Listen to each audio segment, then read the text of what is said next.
సంబంధం లేదు. నెక్స్ట్ మల్లికార్జున గారు దానికి సంబంధం లేదు. ఒక్క విషయం సార్, నేను ఒకటి స్పష్టంగా చెప్తాను సార్. టాపిక్ మీద మల్లికార్జున ఏ సబ్జెక్ట్ మీద అయినా నేను సూటిగా మాట్లాడతాను. సార్ నెక్స్ట్ డిబేట్ లో సార్ ఓటుకు నోటు కేసు గురించి మాట్లాడదాం సార్. ఇది కన్క్లూజన్ ఇస్తాను నేను, డిబేట్ అయిపోతుంది. ఒకటి పెద్దలు ఇప్పుడు మిత్రులు సుధాకర్ గారు మాట్లాడారు, పెద్దలు శివలాల్ గారు కూడా మాట్లాడారు, అదేవిధంగా బండి సంజయ్ అన్న గారు కూడా స్పష్టంగా చెప్పారన్న, ఏ వ్యక్తి మీద కూడా ఆరోపణలు వచ్చినా ఏవి చేసినా ఎలా పడితే అలా వాళ్ళని అరెస్ట్ కానీ చేయడం కానీ ఇలా ఉండవు, ఒక ప్రొసీజర్ ఉంటుంది. ఈరోజు ఒకటి స్పష్టంగా చెప్తున్నాను సార్, ఆల్రెడీ భగీరథ్ గారు ఒక ఎఫ్ఐఆర్ కంప్లైంట్ ఇచ్చారు. ఇది కేవలం నా మీద కంప్లైంట్ చేశారు, ఆరోపణలు, ఇది హనీ ట్రాప్ అని చెప్పి స్పష్టంగా చెప్పారు. సంజయ్ అన్న గారు కూడా స్పష్టంగా చెప్పారు, నా కొడుకు నిర్దోషి, మేము గతంలో ఫ్రెండ్స్. నిర్దోషి అని ఆయన చెప్పలేదు, నిర్దోషం చెప్పడానికి ఆయన ఎవరండి? ఒకటి సార్,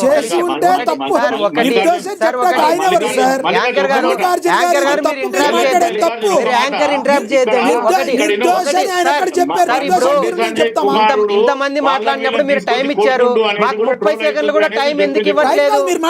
ఒకటి నేను తప్పు ఏం మాట్లాడలేదు సార్. బండి సంజయ్ అన్న గారు ఏం చెప్పారు, నా కొడుకు తప్పు చేయలేదు, ఖచ్చితంగా నిర్దోషిగా నిరూపించుకుంటాడు, ఖచ్చితంగా ఒకవేళ తప్పు చేస్తే శిక్ష అనుభవిస్తారని మాత్రం చెప్పారు. నేను ఒకటే చెప్తున్నా సార్, ఈ రోజు 4 రకాల సెక్షన్లతో ఈ రోజు ఒకటి సార్, కంప్లైంట్ రైజ్ చేసిన వాళ్ళు కావచ్చు, పోలీసులు కావచ్చు, చట్టం ప్రకారం ఒక ప్రొసీజర్ ఉంటుంది సార్. ఈ రోజు భగీరథ్ గారి మీద బిఎన్ఎస్ సెక్షన్ ప్రకారం 24, 25 రీడ్ విత్ 12 కావచ్చు, జువెనల్ జస్టిస్ 75 ప్రకారం ఈరోజు ఆయన మీద ఎంక్వైరీ ఉంటుంది 100%.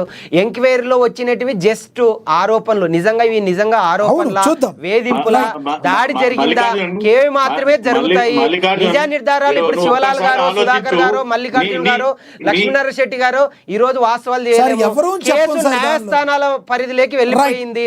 ఈ రోజు బాధ్యత గల ఒక డీసీపీ రుతురాజ్ గారి నేతృత్వంలో ఒక సిట్ ఏర్పాటైంది. ఖచ్చితంగా భగీరథ్ గారు ఎంక్వైరీకి వెళ్తారనే ఆశాభావం మాకు ఉంది.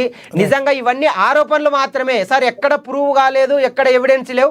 ఖచ్చితంగా భగీరథ్ అన్న ఖచ్చితంగా నిర్దోషిగా బయటపడతారు. ఇవన్నీ కేవలం ప్రతిపక్ష పార్టీల యొక్క కుట్ర, రాజకీయ కుట్ర, బండి సంజయ్ గారి యొక్క వ్యక్తిత్వం మీద జరిగిన ఒక హననంగా మేము భావిస్తున్నాం. ఖచ్చితంగా భగీరథ్ గారు నిర్దోషిగా ఖచ్చితంగా తొందరలోనే బయటపడతారు సార్. సిట్ దానికి ఎంక్వైరీకి వెళ్తారు అని ఆశాభావం వ్యక్తం చేస్తున్నారు.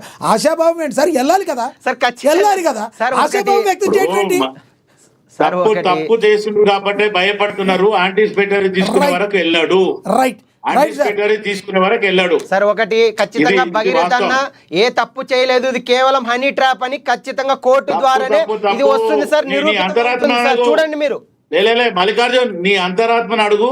నువ్వు ఫేవర్ చేస్తున్నావా లేకపోతే న్యాయం మాట్లాడుతున్నా? నీ అంతరాత్మ చెప్తుంది. బాధ్యత గల వ్యక్తిగా మాట్లాడుతున్నాను సార్. గతంలో ఫ్రెండ్స్ గా ఉన్నటువంటి వ్యక్తులు ఇప్పుడు 6 నెలల తర్వాత ఎలా శత్రువులు అవుతారు, ఏ విధంగా దీన్ని రాజకీయ కుట్ర కోణం వైపుకు మళ్లించారో మీరందరూ చూడాలి సార్.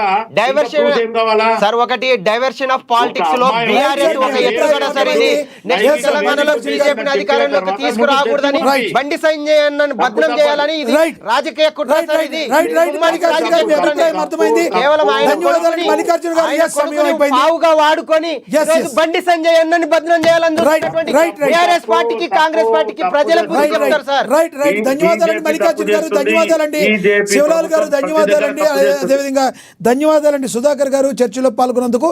ఏది ఏమైనప్పటికీ కూడా మీరో నేనో ఎవరమో ఇక్కడ వాళ్ళు తప్పు చేశారు, వీళ్ళు తప్పు చేశారు కాదు. ఒక బాధ్యతగా సహాయ మంత్రిగా తన కుమారుడు ఎవరైతే ఉన్నారో తన కుమారుడిని సంబంధిత ఎంక్వైరీ అధికారుల ముందు నిలబెట్టాల్సిన బాధ్యత బండి సంజయ్ గారికి ఉంటుంది. అది 100% అలా ఉంటేనే బాగుంటుంది. ఆయన యొక్క పెద్దరికానికి ఒక గౌరవం ఉంటుందనే మాటలో వాస్తవం దానిలో. అయితే ఈరోజు సిట్ ఇచ్చిన ఎంక్వైరీకి కంపల్సరీ బండి భగీరథ్ హాజరవ్వాల్సి ఉంది. చూడాలి మరి ఆయన హాజరవుతారు లేదా. ఇక వస్తున్న ఆరోపణల నేపథ్యంలో ఎవరు తప్పు చేశారు, వాళ్ళిద్దరూ జరిగిన వీడియోలు అవన్నీ చూస్తూ ఉంటే ఒక మాటకి టప్, ఇతను 100% తప్పు చేశాడని అనుకుంటానికి ఎక్కడ ఎవిడెన్స్ లేదు. ఎందుకంటే ఆ అమ్మాయి ఎవరైతే ఉన్నారో ఆమె కూడా అన్నం తినిపిస్తూ నవ్వుతూ, ఆ అమ్మాయి యొక్క తల్లి కూడా మరి ఫోటోలు తీస్తూ బగి విట్రా అని చెప్పి క్లోజ్గా మాట్లాడిన వీడియోలు అన్నీ కూడా కోర్టు పరిగణలోకి తీసుకుంటుంది. ఏం జరిగింది అనేది మరికొన్ని రోజుల్లో సంబంధిత అధికారులు వెల్లడి